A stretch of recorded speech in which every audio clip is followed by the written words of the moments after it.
माननीय प्रधानमंत्री जी के 9 वर्ष के कार्यकाल के अवसर पर ये दीघा विधानसभा के तरफ से ये प्रेस वार्ता है। सबसे पहले तो आप लोग का हार्दिक अभिनंदन और स्वागत है। निश्चित तौर पर माननीय प्रधानमंत्री जी के 9 वर्ष के कार्यकाल पूर्ण होने पर भारतीय जनता पार्टी ने जो महाजन संपर्क अभियान अलग अलग प्रकार से क्रमबद्ध जो कार्यक्रम रखे हैं, उसमें दीघा विधानसभा भी अलग अलग कार्यक्रम करने के काम किए हैं। टिफिन बैठक से लेकर वरिष्ठ कार्यकर्ता के सम्मेलन से लेकर संयुक्त मोर्चे की बैठक से लेकर अलग अलग प्रकार के लाभार्थी योजना से लेकर सब हुए हैं। और माननीय प्रधानमंत्री जी ने अन्य अन्य कामों को जो करने का काम किए हैं, पटना में विशेष करके इन सबों का ज़्यादा लाभ दीघा विधानसभा में मिलने का काम हुआ है। तो आपके माध्यम से मैं उनको धन्यवाद भी देना चाहता हूँ। वो चाहे पटना का एयरपोर्ट हो, जो आने वाले नज़दीक में ही एक पूरा नए स्वरूप में पूरा पटना एयरपोर्ट आपको दिखाई देगा। IGMS में जितने प्रकार की केंद्रीय योजना की तरफ से राशि को समावेश हुआ है वो आपको भी संज्ञान में है। साथ ही साथ अगर देखेंगे तो अटल पथ की जो पूरी योजना है, तो अटल पथ की भी योजना हमारे केंद्र के सरकार के द्वारा ही समावेश हुआ है। तब उस योजना के पूरा पटना को लाइमलाइन मिलने का काम हुआ है। साथ ही साथ सब प्रकार के सम योजना में हम उसको विकास के क्रम को आगे बढ़ाने का काम कर रहे हैं। और दीघा विधानसभा में जो विकास के अनेक काम मेरे द्वारा हुए हैं, आपके माध्यम से भी चाहते हैं कि उसको बताया जाए कि 110 करोड़ के RCD का काम जो पुनाई चक से लेकर रुकनपुरा तक हुआ है, वो एक बड़ी योजना है। साथ ही साथ सिंह मोड़ से लेकर गर्दनी बाग की तरफ उधर भी RCD का काम बहुत बड़े पैमाने पर हुआ है। बालू पर दीघा में भी RCD का काम बड़े पैमाने पर हुआ है। अलग अलग प्रकार के जो योजनाओं के जाल जो RCD के माध्यम से हुआ है, वो भी अपने आप में एक अभूतपूर्व काम, यानी कि संवरता दीघा उभरता दीघा, इस रूप में हमने जब से मिला है, अपनी जिम्मेदारी मिली है जनप्रतिनिधि के नाते हमने करने का काम किए हैं। और हम अपने अपने क्षेत्रीय विकास की योजना से भी हो, जन याचिका के माध्यम से हो, अनेक सड़कों को भी बनाने का काम हमने किया है। और स्वास्थ्य के मामले में भी हमने बताया है, पार्कों का निर्माण के लगभग 20 से ज़्यादा पार्क इस क्षेत्र में जब हम लोग सरकार में थे उस समय तक लेने का काम किए हैं। और नक्टा दियरा में जहाँ बिजली नहीं था पूर्णतः, उस क्षेत्र में भी बिजली को रोशन करने का काम पूरे दियरा क्षेत्र में हुआ है। एक बड़ा प्रयास अपने सरकार के द्वारा हुआ है, उसका लाभ दियरा क्षेत्र में भी मिलने का काम हो रहा है। शौचालय के निर्माण के लिए 240 शौचालय स्वच्छ भारत मिशन के तहत दीघा विधानसभा में अनेक क्षेत्रों में लगने का काम हुआ है। हम स्लम एरिया के लिए अनेक प्रश्नों को क्षेत्र में उठाने का काम किए हैं सदन के माध्यम से भी। और ये बार बार सरकार से मांग करते हैं कि स्लम नीति के तहत जो आवास की प्रावधान होनी चाहिए, उसकी आवश्यकता सरकार को पूरी करनी चाहिए। कि सरकार अगर उजारने का काम करती है तो साथ साथ बसाने का भी काम करे, क्योंकि नीति में प्रावधान है। उस नीति में जहाँ स्लम एरिया में आप बिंद टोली से लेकर आप कमला नेहरू नगर में, वहाँ भी बहुत बड़े बड़े सामुदायिक भवन का निर्माण कराया गया है। उनके दृष्टि से हम लोगों ने करने का काम किए हैं। सम्प हाउस का भी निर्माण आप देखेंगे कि राजीव नगर के पास जहाँ जल जमाव नेपाली नगर से लेकर सब जगह होता था, वहाँ भी सम्प हाउस का निर्माण हुआ है।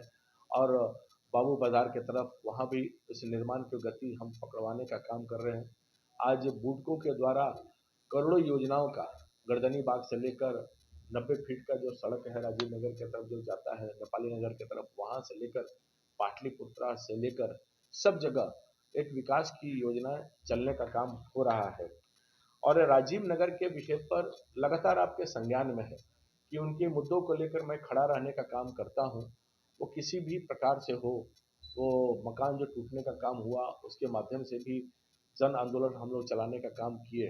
और फिर से आपके माध्यम से मांग करते हैं कि सरकार इसकी पहल करके निराकरण निकालना चाहिए।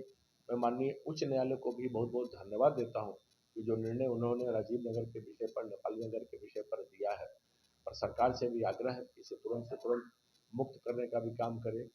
तो सब रीति नीति पर एक नया विषय आपके संज्ञान में आना चाहिए कि चितकोहरा में जो कब्रिस्तान अपने आप को कह के जमीन को चितकोहरा बाजार का पंजाबी कॉलोनी का जमीन है जो बदलैंड में दे दिया गया था, पर सरकार उसको गलत रवैये से कार्रवाई करते हुए कब्रिस्तान घोषित करने का प्रयास करके घेरने का प्रयास कर रही है।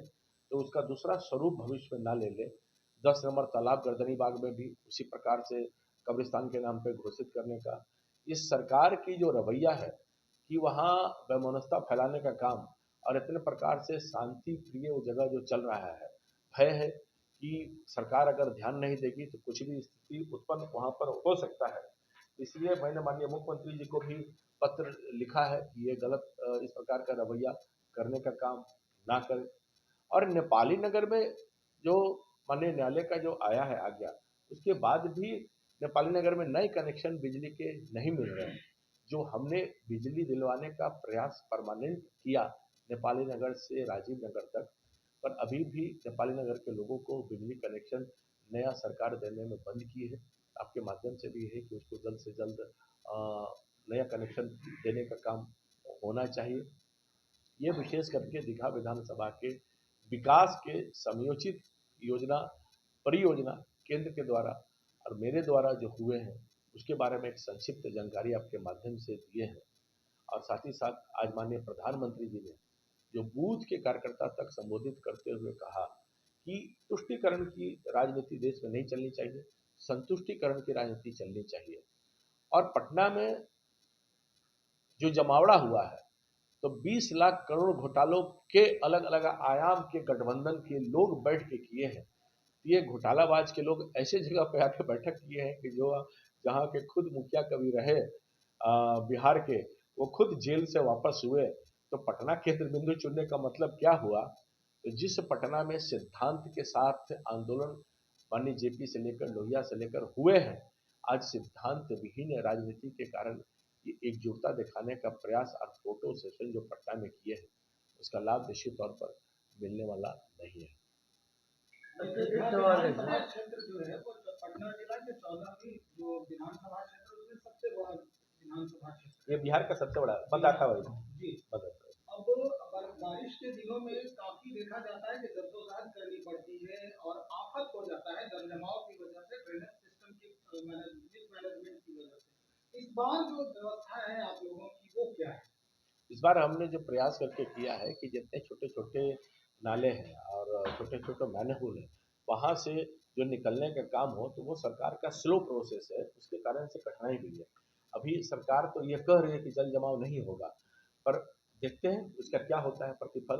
जैसे सम्प हाउस लगाने का काम किया तो सबसे ज़्यादा राजीव नगर का जो नाला है दीघा होते हुए वहाँ कठिनाई रहने का काम होता है। और एक महत्वपूर्ण विषय बाबा चौक जो सबसे ज़्यादा पॉश एरिया यानी कि डेंस एरिया के साथ नाला गुजरता है और अटल पथ के साथ इस पूरे क्षेत्र को यानी कि बाबा चौक रवि चौक होते हुए जो एन कॉलेज अटल पथ से जुड़ता है वो जर्जर हो गई है। और नमामि आपको स्मार्ट सिटी के तहत भी उसका प्रक्रिया था, आरसीडी की तरफ से भी था। सदन में बार बार हमने प्रश्न उठाया पर सरकार का उत्तर यह है कि इस पे कोई योजना ही नहीं बनी है। अब इस पे लंबा आंदोलन हम करने वाले हैं, फिर इस बार सदन में हम उठाएंगे। सबसे अनिवार्य पटना का मैं कह सकता हूं कि बाबा चौक का पुल यानी कि उसको पाट कर पुल बनने का काम। अब जल जमाव में देखिए कि वहाँ आदमी का वहाँ गाड़ी डूब जाती है, जो रास्ता का आवागमन पूरी तरह से ठप होने वाला है धीरे धीरे। तो बाबा चौक से रवि चौक सरकार कुछ संज्ञान में नहीं ले रही है, इसको स्मार्ट सिटी के तहत इंक्लूड करके जल्द से जल्द बनाने का काम होना चाहिए। सर, अमेरिका दौरे पे थे नरेंद्र मोदी और वहाँ पे सवाल उठ गया असहिष्णुता और अभिव्यक्ति की आज़ादी का। मोदी जी से सवाल पूछा गया वहाँ, तो इस पर क्या कहना है? आप यहाँ 9 साल बेमिसाल बना रहे हैं। आज अभिव्यक्ति की आज़ादी वैसे लोग कर रहे हैं जिनको सबसे ज़्यादा आज़ादी है। ये अमेरिका में हुआ था सवाल। अभी अमेरिका में हुआ है तो जिनके लोग पूछे हैं उनसे ये पूछना चाहिए ना कि अभिव्यक्ति का आज़ादी रहता तो हिमाचल में सरकार किनकी बन गई, अभिव्यक्ति का आज़ादी रहता तो पंजाब में सरकार किनकी बन गई, कोई हम लोग तो नहीं बनाए ना। अभिव्यक्ति का आज़ादी रहते थे कर्नाटक में सरकार किनकी बन गई। तो आज जहाँ सबसे ज़्यादा right to speech freedom to speech मिल रहा है, सबसे ज़्यादा हक जिनको मिल रहा है, 3 तलाक के विषय पर जो हल्ला मचा रहे हैं, आज उनसे पूछिए कि 3 तलाक के विषय पर बांग्लादेश से लेकर पाकिस्तान से लेकर इजिप्ट से लेकर सब जगह जब समाप्त हो गया है तो भारत में है तो वह क्यों मचा रहे हैं? जिनकी दुकानदारी बंद हो गई है तुष्टिकरण की, वो अभिव्यक्ति की आज़ादी पर अपने आप को प्रश्न खड़ा करके मीडिया मार्केट बनना रहना चाहते हैं, और कुछ नहीं है। सबसे ज़्यादा स्वतंत्रता अगर है तो वो उस देश के अंतर्गत है। केंद्रीय गृह मंत्री आ रहे हैं, 29 को मुंगेर और उनके हेलीकॉप्टर उतरने का परमिशन जो है वहाँ की जो है डीएम है, वहाँ के लखीसराय के डीएम ये नहीं दे रहे हैं। अभी सब बातों को संज्ञान में लेते हुए, और चूंकि माननीय केंद्रीय गृह मंत्री आ रहे हैं, तो अब सरकार कुछ भी प्रयास करे कि ये नहीं हो वो नहीं हो, बहुत सारे व्यवधान देने का काम करेंगे। आखिर वजह क्या है? नहीं, क्यों नहीं दिया जा रहा? आज उस बात को तहकीकात भी तो कर रहे हैं ना, कि आज ये लोग जितने व्यवधान अटकाने का काम करेंगे, पर जनता के उससे बड़ा प्रावधान कुछ नहीं है समाज में।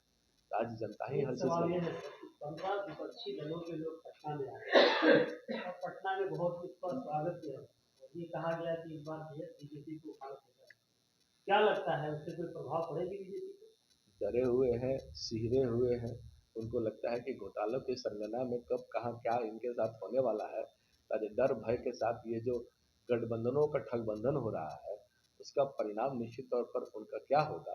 कि पहले ही केजरीवाल जी ने क्या करके गया ध्यान में है, वामपंथियों ने क्या करके गया, और ममता दीदी ने क्या किया वो भी ध्यान में है।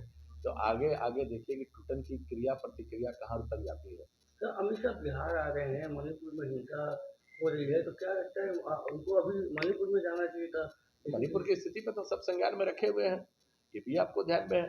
ये तो अपने टर्म में यहाँ पर नियत रूप से पहले से कार्यक्रम बना हुआ है। उस कार्यक्रम के तहत महाजन संपर्क अभियान के तहत जो लोकसभा का कार्यक्रम, पसमानदा मुसलमानों को अपनी ओर खींचना बीजेपी, इस पर इनकी आपकी रणनीति बन रही है। मुसलमान बीजेपी के तरफ खुलकर भरोसा क्यों नहीं कर पा रहे हैं? पूरी की पूरी सहमति मुसलमानों की आपके तरफ क्यों नहीं हो पा रही है? आज भी वो कहीं ना कहीं कांग्रेस और आरजेडी जैसे दूसरे दलों के पीछे भाग। बीजेपी को क्या करना चाहिए कि मुसलमान आपके तरफ खींचे? सब धीरे धीरे है रास्ता उसका निकल रहा है, रास्ता निकलेगा, क्योंकि सब योजना, सबका साथ, सबका विकास, सबका प्रयास और सबके विश्वास के साथ हम आगे बढ़ रहे हैं। जितने प्रकार के केंद्र की योजना है, किसी को काटा नहीं गया, सबको जोड़ के देने का काम कर रहे हैं।